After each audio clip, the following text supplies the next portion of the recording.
আচ্ছা, তা আমরা হচ্ছে এই প্রথম পার্টটুকুতে আর কিছু না করে শুধুমাত্র এই পার্টটুকু ক্যালকুলেশন আমার বাকি ছিল, শুধু এই পার্টটুকুকে নিয়ে আমরা হচ্ছে যোগ করে দিছি। তো যোগ করে দিলে দেখেন আপনার কি আসবে, এই পার্টের নিচে আছে R1 + R2, আর এইটার নিচে আছে আপনার হচ্ছে R1 + R1 + R2। তো আপনি যদি নিচে লসাগু করেন তাহলে আপনার কি থাকবে, শুধু R1 × R1 + R2। তো বা আপনি দেখেন এই জিনিসটা, R2 R1 + R2, হ্যাঁ, তার সাথে আপনি হচ্ছে R2² আর নিচে আসবে হচ্ছে আপনার R1 + R2, এই দুইটাকে আপনি হচ্ছে এবার যোগ করছেন। তো যোগ করলে আপনার কি এটা আসবে না, নিচে আসবে কত, এই দুইটা থেকে নিচে আসবে R1 × R1 + R2, আর উপরে কত আসবে। সো আপনি লসাগু করলে দেখেন প্রথমটার জন্য R1 নাই, সো উপরে আসবে R1 × R2, আর পরেরটার জন্য তো R2² থেকেই যাবে। এরপর আপনি দেখেন উপরে দুইটার মধ্যেই R2 আছে। তো R2 কে যদি আপনি কমন নেন তাহলে উপরে থাকে R1 + R2, তার মানে কি এই উপরেরটা নিচেরটা হচ্ছে কাটাকাটি চলে যাচ্ছে। কাটাকাটি চলেছে, আপনার থাকতেছে কি শুধুমাত্রই R2 বাই R1।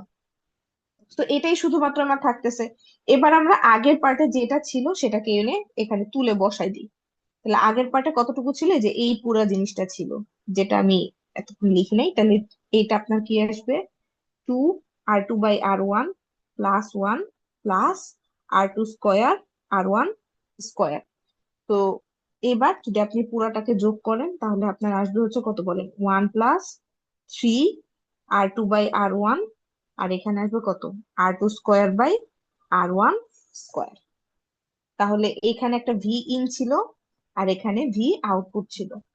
তো এবার যদি আপনি গেইন হিসাব করতে চান তাহলে তো জাস্ট V0 / V করলেই আপনার gain 1 + 3R2/R1 plus R2² R1², এইটা চলে আসবে। দেখেন আপনার পুরা ক্যালকুলেশনটা বুঝতে পারছেন কিনা, আর আমি আপনাদের জন্য এই পুরা জিনিসটা ফ্রেশ করে একটা কাগজে লিখে আপনাদেরকে জিসিআর আপলোড করে দিব, আপনারা হচ্ছে দেখবেন। তবে কথা হচ্ছে যে আপনাদের আসলে এই প্রসেসটা শিখা, যে একটু ধৈর্য ধরে ম্যাথটা আসলে আগায় নিতে হবে। দেখেন আপনি একটা জিনিস খেয়াল করেন, এই লাইন যখন আমি করতেছিলাম, হ্যাঁ, যে কি কি সমস্যা হতে পারে ম্যাথের, আমরা তো আসলে এই পার্ট লিখার পরে শুধুমাত্র যোগ বিয়োগই করে গেছি। বাট যেহেতু আমার স্ক্রিনটা ছোট ছিল, তো আমি আসলে ভুলে R2 কে হচ্ছে আপনার বাদ দিয়ে গেছি। তো আপনাদের একজন আমাকে সেই ভুলটা ধরাই দিয়েছেন, তাকে ধন্যবাদ। এরপরে হচ্ছে, আর দেখেন আপনাদেরও কিন্তু একই ভুল হতে পারে, যে আপনারা হচ্ছে যখন বড় বড় ক্যালকুলেশন করবেন তখন বাম পাশে যে একটা R2 ছিল এটা আপনাদের মনেই নেই। তো এইটা আপনারা যখন এর জন্য বড় ক্যালকুলেশন গুলা করবেন আপনাদেরকে একটু মনে রাখতে হবে যে এটাকে তো ওই পাশে নিয়ে ক্যালকুলেট করতে হবে, একটা বিষয়। 2 নম্বর বিষয় হচ্ছে যে যেহেতু এখানে দেখেন মোটামুটি আহ এই যে বেশ বড় একটা জিনিসকে আমার হচ্ছে যোগ করতে হচ্ছিল।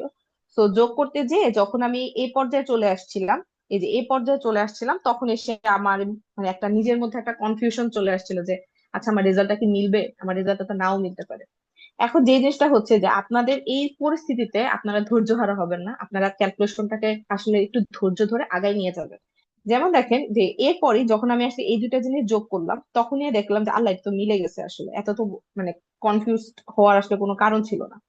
তো R2 কে যখন আমি কমন নিলাম তখনই এটা কাটাকাটি হয়ে যায়, আমার রেজাল্ট হচ্ছে সুন্দর করে মিলে গেল। তো আপনাদের এই ম্যাথ গুলা করার সময় আপনাদের একটু ধৈর্য ধরে ম্যাথটাকে করতে হবে। এখন আপনার মোটামুটি এ পর্যন্তই আমাদের ছিল আপনাদের পড়ানোর মতো। এরপর শেষ, এটাই হচ্ছে সবচেয়ে কঠিন ম্যাথ। হ্যাঁ, এর থেকে বেশি কঠিন আপনার কিছু আসবে না, আসলে এর থেকে সহজ আসবে। তো আপনি যখন কঠিন ম্যাথটাকে প্র্যাকটিস করবেন তখন সহজ ম্যাথ গুলা দেখলে আপনার কাছে খুবই পানি ভাত টাইপের মনে হবে। তো এই ম্যাথটা আপনারা খুবই ভালোভাবে প্র্যাকটিস করবেন, ঠিক আছে? তো সিটিতে আপনাদের আহ, মোটামুটি এরকমই একটা ম্যাথ দেওয়া হয়েছে। তো আপনারা, আমি আপনাদেরকে সাজেস্ট করব যে এই ম্যাথটা আপনারা খুব ভালো করে সিটির জন্য দেখে যাবেন। হুম। আর আপনাদের এই তো বলেই দিলাম, সিটি সাজেশন হচ্ছে এই ম্যাথটা আপনারা খুব ভালো করে দেখে যাবেন প্রত্যেকে। আর এবার মিডের জন্য যদি আমি আপনাদেরকে বলি তাহলে ওই যে যেটা আমি আপনাদেরকে প্রথম ক্লাসে বলছিলাম যে আপনাদের আসলে স্লাইডে যা থাকবে হুবহু কিন্তু মিডের প্রশ্নে সেটা তুলে দেওয়া হবে না। হুম। তো আপনারা এই জন্য কিভাবে করতে হয় বা এই যে প্রতিটা ম্যাথ করার সময় হচ্ছে স্টেপ বাই স্টেপ আমরা করে গেছি, সেই জিনিসটা হচ্ছে আপনাদেরকে একটু মানে খেয়াল রাখতে হবে আর কি। হুম।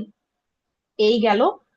তারপরে আচ্ছা ঠিক আছে, আচ্ছা 1 মিনিট একটু দাঁড়ান, আমার স্ক্রিনটা একটু অফ করি।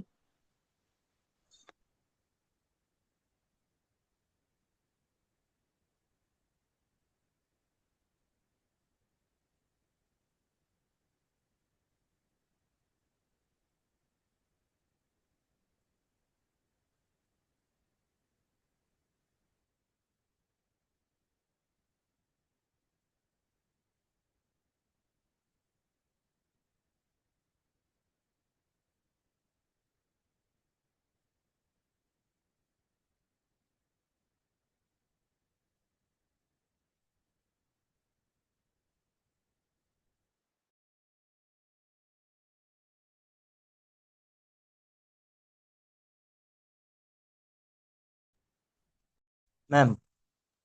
হ্যালো। আচ্ছা ম্যাম একটু। বলছিলাম আমাদের কালকে অনেকগুলো সিটি তিনটা, আমাদের কি একটা অ্যাসাইনমেন্ট নেওয়া যায় না?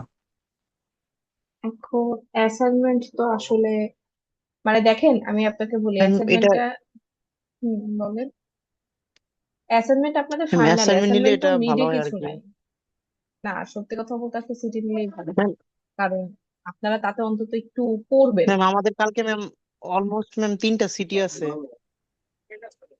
আমি তো সেই আপনাদেরকে জন্য যে আপনি যদি একটু অ্যাসাইনমেন্ট, না না সেটা ঠিক আছে, কিন্তু অ্যাসাইনমেন্ট নিলে ম্যাম ওটা ভালো হইতো আমাদের, মানে মার্ক গুলো একটু হইতো। বা যে আজকে যে ক্যালকুলেশনটা করলেন এটা আপনি যদি ফ্রেশ ইয়েতে দেন আমরা কইরা জমা দিলে ওইটা আপনার মানে আমাদের শিখাও হইতো ফাইনালের জন্য আর কি। যদি, এখন তো আচ্ছা ম্যাম ওকে ফাইন, আজকে ঠিক আছে, আপনি যদি অ্যাসাইনমেন্ট হিসেবে জমা দিতে চান তাহলে ক্যালকুলেশন আমি করে দিব, ক্যালকুলেশন আপনি করবেন। আর যদি সিটির জন্য হয় তাহলে আমি ক্যালকুলেশন করে দিব। বুঝতে জি পারছেন? ম্যাম বুঝি তাহলে নাই। আপনার, মানে আমি আপনাকে বললাম না যে ক্যালকুলেশনটা আমি ফ্রেশ ভাবে করে দিব আপনাদেরকে।